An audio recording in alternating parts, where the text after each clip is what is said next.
At first glance, the governor of the Theban province also appeared loyal to the Herakleopolitan rulers. Intef the Great of Thebes, a contemporary of Intef, openly declared himself a devoted servant of the king. He even allowed Thebes to be represented at a major gathering of provincial governors, likely organized by the Herakleopolitan leadership in response to Intef's aggressive military actions. However, it's telling that Intef did not attend in person. By taking part without personally showing up, Intef sent a deliberate and strategic message to both the king and his fellow governors. He was a powerful leader with a formidable private army and had more important matters to attend to than sitting in council with other regional officials. While pledges of loyalty were easy to make, they didn't reflect the true state of affairs. In reality, Intef was deeply involved in consolidating Theban power and positioning the city as the center of a greater coalition. A clear indicator of his ambitions was his decision to adopt the title Great Overlord of Upper Egypt, extending his claim beyond just Thebes. At least one province understood the implications and chose to support Intef, acknowledging his rising authority in the region. This defection was a significant setback for the Herakleopolitan regime. Since the ascent of the Khedi dynasty, Unit had been a loyal supporter, with its governor maintaining not just local allegiance but also influence over two neighboring regions. Now, with Thebes gaining momentum, the Herakleopolitans faced the potential loss of their entire southern territory. Their countermeasure was both political and provocative. They appointed a loyalist governor in Gebtu, the province strategically located between Thebes to the south and Unit to the north. Realistically, their best option was to monitor Theban ambitions closely. The newly appointed governor, User, understood the weight of his mission and chose to relocate his administrative center from the traditional capital at Gebtu to Yashinshin, modern-day Kozum, situated right on the border with Thebes. From there, he could quite literally keep watch over Theban activities. Gebtu held tremendous strategic value. It served as the entrance to the eastern desert, while its leaders also oversaw key routes through the western desert. These paths connected to Saharan oases, departing from the Nile's west bank directly across from Yashinshin. User and his royal backers were well aware that Thebes had already established a military foothold in the western desert, having contributed troops to a desert garrison during the campaign against Intef. Preventing Theban expansion in this region became crucial. If Thebes ever secured full control of the western desert routes, its rulers could circumvent any opposition along the Nile and gain direct access to the sacred city of Abydos. Such a development would mark a devastating blow to the Khedi dynasty, likely signaling the beginning of its downfall. As always, Intef of Thebes responded to unfolding events with a strategic piece of propaganda. To signal his intentions, he added yet another title to his growing list of self-styled honors. By proclaiming himself the confidant of the king in the narrow door of the southern desert, he directly contested User's position as overseer of the eastern and western deserts. The fragile alliance between Thebes and Gebtu, long based on mutual convenience, was officially over. In its place, open rivalry emerged, as both provinces competed for dominance over the crucial desert trade and military routes. It didn't take long for this contest of rhetoric to escalate into armed conflict. Thebes launched a cross-border assault, laying waste to the town of Yashinshin. Gebtu responded fiercely, driving out the attackers and taking some of them prisoner. In the aftermath, the chief priest of Gebtu ordered Yashinshin rebuilt. But it was clear to all that this was merely the opening move in a larger and prolonged struggle driven by Theban ambition. The people of Gebtu braced themselves for the inevitable continuation of hostilities. Among the captured were Nubian mercenaries from Medja and Wawat, serving within the Theban ranks. Since Egypt's early campaigns against desert tribes during the 6th dynasty, Nubians had been an integral part of Egypt's military forces. For many young Nubians, military service offered an opportunity for wealth and honor far beyond what was available in their homeland. Much like the modern case of Nepalese Gurkhas in the British Army, Nubians found service in foreign armies a path to distinction. While many factions during the first intermediate period employed Nubian soldiers, it was the Thebans who most fully integrated them into their offensive operations. They even established a colony of Nubian troops at Inerti, on the southern edge of their territory. Though they adopted Egyptian burial customs, they preserved a strong cultural identity. Their ethnicity, rather than being a barrier, became a symbol of valor. In times of war, societal prejudices began to weaken, and Egyptian society itself started to change in surprising ways from within. In this volatile climate, a leader emerged to match the moment. User's successor in Gebtu, Gebtu, proved to be as determined and loyal a provincial governor as the Herakleopolitan court could have hoped for. His efforts to resist Theban expansion only came to light in recent times, thanks to an inscription found on a cliff in the western desert.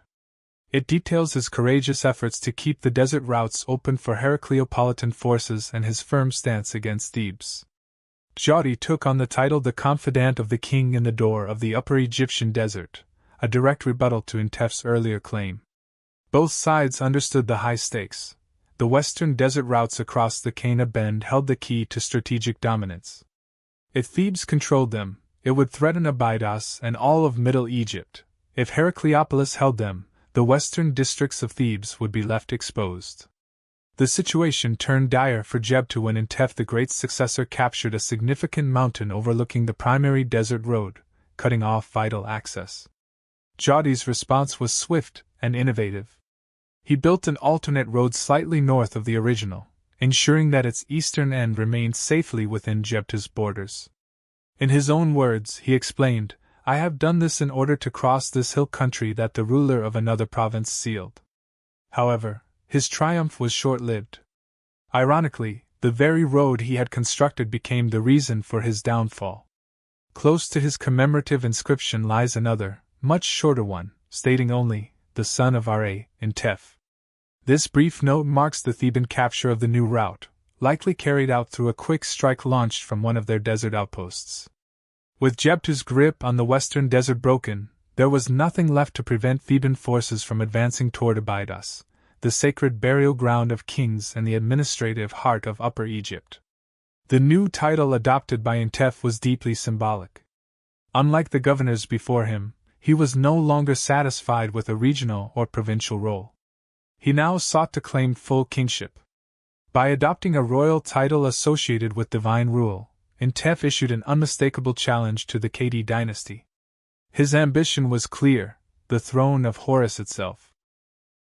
Though the Thebans exuded confidence, their adversaries had no intention of relinquishing the throne without resistance. Once officially ignited, the Egyptian civil war endured for over a century, shaping the lives of 4 generations. The warlike spirit of the period is vividly reflected in its monuments. Tombs frequently depict soldiers, stelae often show individuals holding bows and arrows, and grave goods regularly include actual weaponry. Egyptian society had never before been so thoroughly immersed in military culture. What makes this conflict particularly distinctive is the survival of numerous commemorative inscriptions from both factions. These texts enable historians to trace the ebb and flow of the war, capturing both victories and defeats on either side.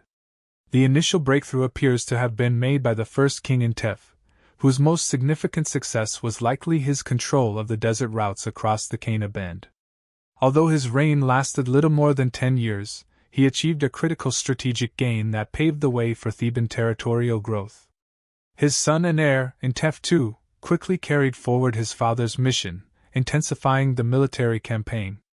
His leadership and charisma won deep loyalty among his commanders. One follower, Heni, proudly claimed to have remained by his king's side day and night. Before Thebes could challenge the loyalist strongholds north of Abydos, it needed to secure its position in the south.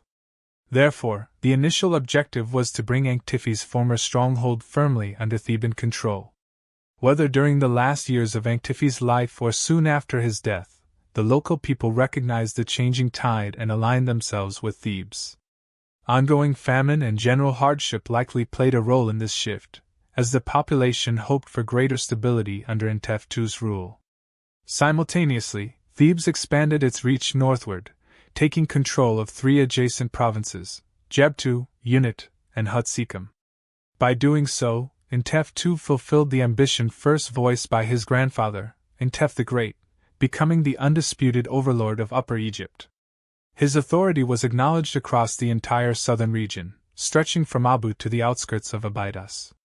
By the midpoint of Intef II's reign, around 2045 BC, Thebes' northern border had advanced to the doorstep of Abydos.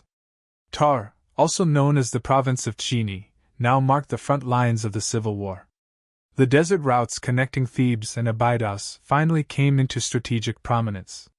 One loyal Theban records an expedition that marched in the dust to launch an attack on Tar, while another describes the resulting battle and the removal of the loyalist governor. I descended upon Abydos, which was under the control of a rebel. I drove him back to his own territory from the midst of the city. The shift in language is telling. The Thebans were no longer presenting themselves as rivals but as restorers of order. By portraying the Herakleopolitan rulers as mere rebels, Theban propaganda reframed their expansion as a righteous mission to re-establish legitimate authority. Framing power as religious or moral duty was a hallmark of Egyptian statecraft. To solidify their hold on the region, the Thebans imposed taxes across Tar and redirected the revenue to their own capital. Encouraged by this victory, Intef II then turned his attention southward. Using his control of Abu as a launching point, he extended Egyptian influence into Lower Nubia, reasserting dominance over the lands beyond the First Cataract for the first time in more than 100 years. The momentum of Theban conquest appeared unstoppable. However, events often take an unexpected turn against those who believe themselves unbeatable. In Middle Egypt, at Saudi, a family of nomarchs with especially strong ties to the Herakleopolitan rulers took up the loyalist cause to resist the rising power of Thebes. Before the civil war began, Saudi had been governed by a man named Kati, named in honor of the king. Raised within the royal court, Kati had been educated alongside the king's children and even shared swimming lessons with them. Upon reaching high office, he dedicated himself to improving conditions for his people, commissioning extensive irrigation projects across his province to mitigate the harsh effects of famine. An inscription in his tomb reads, "I released the floodwaters upon the ancient mounds. Everyone who thirsted had inundation to their heart's content. I provided water for the neighbors so that they lived in harmony." Kati's successor, Itaby, now faced an even greater threat, Theban aggression. Determined to overcome this challenge, he launched a fierce counteroffensive in response to Intef II's raid on Abydos. This counterattack succeeded in regaining control over Tar, but at a terrible price. Such sacrilege was a severe stain on the legitimacy of kingship and an offense against the gods, for which the Herakleopolitan ruler would later express deep remorse. In hindsight, this event was viewed as the turning point that ultimately favored Thebes. Yet, in the short term, Itaby's forces claimed victory. When the Thebans attempted retaliation, they were repelled. This second triumph emboldened Itaby to send a direct threat to the southern provinces, warning of further military action unless the rebellious territories returned to loyalist control. Itaby's own autobiography recounts these events, but the section containing his challenge to the southern nomes was later covered over.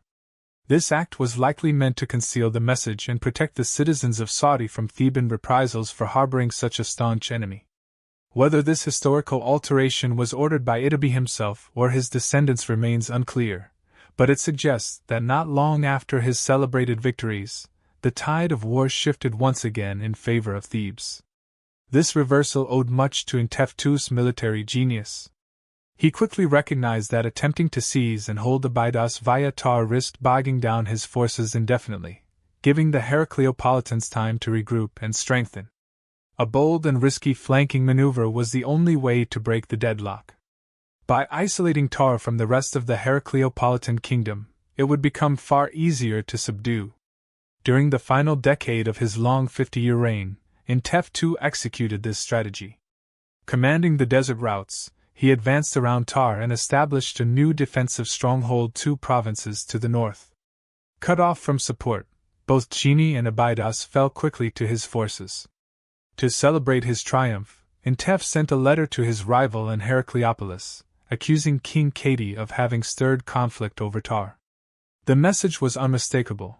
By failing to protect the sacred sites of Abydos, Kati had lost his claim to the throne. In contrast, Intef was determined to prove himself not only as a formidable warrior but also as a just and compassionate ruler. Fierce on the battlefield yet generous in victory, he sought to win the loyalty of his people by distributing food aid throughout the 10 provinces under his control. One of his close aides even described him as a great provider for the homeland during difficult times. While such declarations served a clear psychological purpose, Intef's devotion to his people and gods appears sincere. His impressive funerary stela, found in his rock-cut tomb at Thebes, is remarkable not for chronicling his military achievements but for its profound hymn to the sun god Ra and to Hathor, the guardian goddess believed to dwell in the hills around Thebes. The verses reveal a glimpse of human vulnerability and a fear of death beneath the exterior of a great warrior. Entrust me to the evening hours. May they offer protection. Entrust me to the early morning. May it surround me with safety. I am nurtured by the morning light. I am nurtured by the evening's calm. The death of a king was always a time of great concern. This anxiety must have been even more intense for the people of Thebes when the departing monarch was a war hero of Intef II's stature. Yet, a rare first-hand account of the succession, recorded by the king's treasurer Gebtu, suggests the transition was peaceful and orderly. The dual king, son of Ra, Intef, who lives eternally like Ra, departed serenely to his horizon, when his son took his place. I followed him. However, Intef III, the new ruler, reigned for only a brief 8 years. Under his leadership, Theban control over the desert regions secured tribute from the rulers of the Red Land, the desert chiefs, and the long famine that had afflicted Upper Egypt for over 50 years finally came to an end. Though the economy improved, the war effort lost momentum. A fragile truce appeared to settle across the battlefield. Theban authority was absolute in the 8 southernmost provinces, while Herakleopolitan control over Middle and Lower Egypt remained unchallenged. This balance might have persisted, if not for a fundamental principle in ancient Egyptian belief: a divided kingdom was unacceptable. Any legitimate ruler had to be lord of the 2 lands, not merely a regional power. The final showdown arrived quickly. Intef III was succeeded by a young and energetic ruler who had inherited his grandfather's strategic brilliance and unwavering resolve. This new king, Mentuhotep II, was named after Mentu, the Theban god of war, and was determined to live up to this powerful association. His Horus name, Sankibdui, meaning the one who brings life to the heart of the 2 lands, clearly expressed his chief ambition, the reunification of Egypt. Mentuhotep benefited greatly from turmoil within the enemy's core territory. The newly appointed nomarch of Saudi, Gebtu II, faced significant resistance in his own province. It required the intervention of the crown and the personal presence of the Herakleopolitan king Merakara to secure his position. Meanwhile, the people of Saudi began to seriously contemplate the possibility of switching allegiance to the Thebans. In an effort to assert his authority both over the Thebans and his own restless subjects, Gebtu II led a large fleet southward in a show of force. Then, during Mentuhotep's 14th year on the throne, Tar rose in rebellion once again. This proved to be the last straw. The Theban army surged north, crushing Tar and advancing into the heart of Herakleopolitan territory. Saudi was defeated, and its nomarch was removed from power. Now, nothing barred the Thebans from capturing their ultimate goal, Herakleopolis itself. When Mentuhotep's forces reached the capital of the House of Gebtu, they unleashed their fury by burning and destroying tombs in the city's cemetery. To emphasize their victory, the Theban king immediately installed one of his most trusted officials as his personal representative in Herakleopolis, entrusting him with control of the city's most critical institution. This harsh fate awaited any rebel who survived the battlefield only to fall into Theban hands. Mentuhotep's harsh treatment of his enemies extended far beyond Herakleopolis. In the rebellious province of Tar, he appointed an overseer of constabulary on water and on land, signaling a crackdown on lawlessness in this unruly region. Another loyalist proudly claimed responsibility for collecting taxes from Tar, Tshini, and even as far north as the back part of the 10th Upper Egyptian province. Herakleopolitan supporters attempting to evade punishment by fleeing to the desert oases were relentlessly pursued, unaware of the Thebans' mastery of desert routes. The king himself encouraged his victorious troops to chase down troublemakers and proceeded to annex the oases and lower Nubia. A garrison station at the fortress in Abu provided a strategic base for campaigns against Wawat, while expeditions into the western desert effectively disrupted enemy supply lines and eliminated remaining pockets of resistance. With his external borders firmly secured, the king was able to focus on internal governance. Thebes, located on the east bank of the Nile at a key junction where desert routes from both east and west converged, had first gained importance toward the end of the Old Kingdom. Its excellent communication links made it a natural choice to serve as the capital of all Upper Egypt. The city's prominence had only grown stronger due to the pivotal role played by its leading family during the recent civil war. At this time, Thebes was still relatively small, enclosed by a thick mud brick wall. Its streets were tightly packed with houses, granaries, offices, and workshops arranged in a grid pattern surrounding the modest temple of the god Ammonius Ra at Ipitsut, present-day Karnak. Like any provincial capital, Thebes had its own local government, headed by a mayor who was supported by officials overseeing critical functions such as land registration, irrigation and flood control, and tax collection. As an important commercial hub, the riverfront quays bustled with merchants unloading goods for sale to both government officials and private buyers. The city's narrow streets echoed with the activity of potters, carpenters, weavers, tanners, butchers, bakers, and brewers. Most residents were peasant farmers living in simple mud brick homes, working the fields daily as their ancestors had for generations. However, Thebes also hosted a growing number of wealthier families. Had Thebes remained an ordinary provincial center, the ambitions of its inhabitants might have been limited. But with the city's rise to national prominence, new opportunities for social advancement flourished. Prosperity had arrived. Under Mentuhotep, Thebes was officially established as the dynastic capital, with prominent local figures appointed to key state positions. Administrative reforms soon gave way to significant religious changes. To signify the final chapter of the civil war, the king altered his Horus name to Nedjeri-Hejet, meaning divine of the white crown. He launched an ambitious campaign of self-promotion and self-deification, aimed at restoring and strengthening the ideology of divine kingship that had suffered during the years of internal conflict. From Abydos and Unit to Nekheb and Abu, Mentuhotep commissioned a series of elaborate cult structures, frequently dedicated to himself as the chosen one of the gods. At Unit, he took on the unprecedented title of the living god, foremost of kings. The practice of elevating a reigning king to divine status during his lifetime represented a bold and new chapter in royal ideology. Mentuhotep clearly was a ruler who embraced no half measures. Mentuhotep also used his monuments to deliver a clear political warning to any remaining rebels in Egypt's northern provinces. His chapel at Unit depicted him in the traditional pose of striking down an enemy, but the defeated figure was symbolized by two entwined papyrus stems, representing Lower Egypt. An inscription reinforced this message, adding the marshlands to the usual list of Egypt's foes.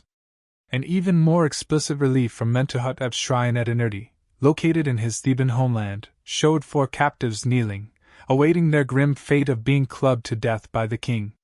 Leading this group was not the expected Nubian, Asiatic, or Libyan, but an Egyptian, a representative of the chiefs of the two lands. For Mentuhotep, securing the nation began with control at home. After years of warfare and paramilitary actions aimed at eliminating all opposition, Mentuhotep was confident enough to proclaim his uncontested rule over a reunified Egypt. Following Egyptian tradition, he adopted a new title, Semitoi, meaning the one who unites the two lands. The era of internal division and factional strife was now consigned to the past. Egypt could once again hold its head high as a united and peaceful nation, governed by a divine king. Thus began the Middle Kingdom. Mentuhotep's enduring legacy embodies his resolve to revive the royal cult and present himself as the monarch who restored the dignity of kingship. In a natural hollow within the hills west of Thebes, he commissioned a grand funerary monument. True to his role as reunifier and Renaissance ruler, the design blended traditional and innovative elements, merging features from the Theban tombs of his predecessors with the pyramids of the Old Kingdom's Memphis region.